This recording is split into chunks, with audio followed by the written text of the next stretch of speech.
easily beat the Royale Recruits challenge with this deck. This challenge goes up to 12 wins, and you have to build a deck using the brand new Evo Royale Recruits. For you guys that do not know, the evolved Royale Recruits have a 1-card cycle. That means the first time you play them, they are going to be normal Royale Recruits, but the second time you play them, they are going to be evolved. The unique thing about the evolved Royale Recruits is they do a charge attack. This charge attack does extra damage, and to activate it, the Royale Recruits need to lose their shield. You can see from this video, the recruits on the left lose their shield, and then they start charging, doing that extra damage and moving a lot faster than the recruits on the right that kept their shield. So with all this in mind, the best deck for this challenge is this deck here. There's some really important things to know. First of all, everyone is using the evolved Royale Recruits. So the way to perfectly play around this is to always play your recruits second. Wait for your opponent to play their recruits and then you play your recruits. This means the recruits will fight on your side of the map, letting you win the interaction. Okay, into a game, and first play we're going to split Rule Breakers at the back. It's going to force my opponent to do something and he goes Royale Recruits.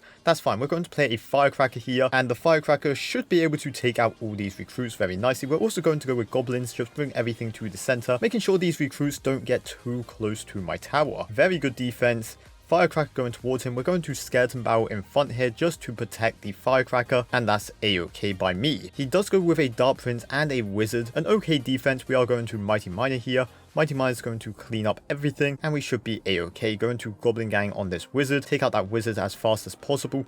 He does go for a zap, so we're going to Rule Breakers at the bridge. He just wasted his smooth spell, and these Rule Breakers hopefully connect. Not quite. Okay, going to Firecracker at the back once again. Firecracker, a super important card in this deck, and he goes for a Baby Dragon. Okay, so we are going to Goblins around this bowler.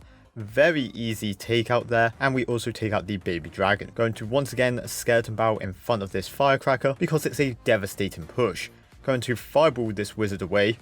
He does activate his King Tower, but that doesn't really matter. Skeletons do some good damage, and we have a pretty nice damage lead. Going to go for my Mighty Miner here. And a little trick you guys can do is actually put your Rule Breakers behind your Mighty Miner. It will push the Mighty Miner along, making him go a little bit faster. One Rule Breaker connects, that's beautiful. This guy also has the Firecracker, so we will activate our King Tower here with these Goblins, and that's a very easy defense. Once again, we're going to Skeleton Barrel at the bridge because he's having a very hard time defending. He goes for a Baby Dragon, so we are going to Firecracker at the back. And in this challenge, you will just notice that I'm not playing my recruits at all. There's literally no reason to. Like I said, you always want to play them second, because when you play them second, you then get the advantage. Anyway, we did Goblin Gang opposite lane. We're doing that just so we don't leak Elixir.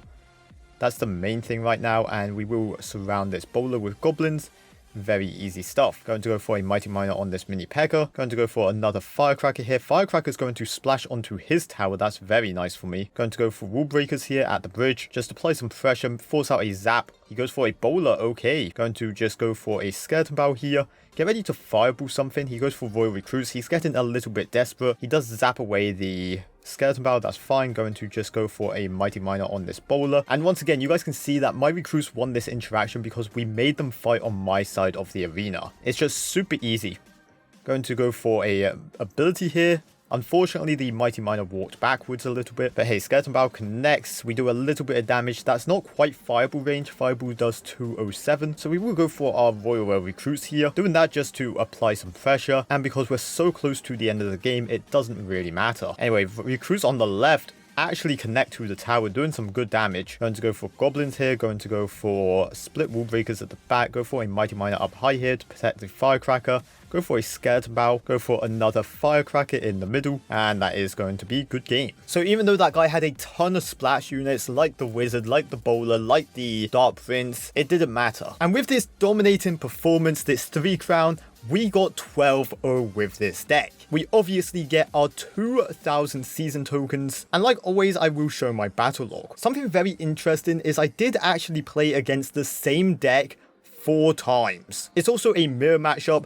The only difference is I have a fireball instead of arrows. If you want to swap the fireball for arrows, you can, but how I was able to win 4 times the mirror matchup was actually by getting the value out of my troops instead of relying on my spell. But the rest of the battle log here, you guys can see very easy matchups. But yo, I really hope you guys enjoyed. If you did, leave a like. Of course, subscribe if you have not already. And if you want to see more Evolved Royal Recruits gameplay, check out the video above my head.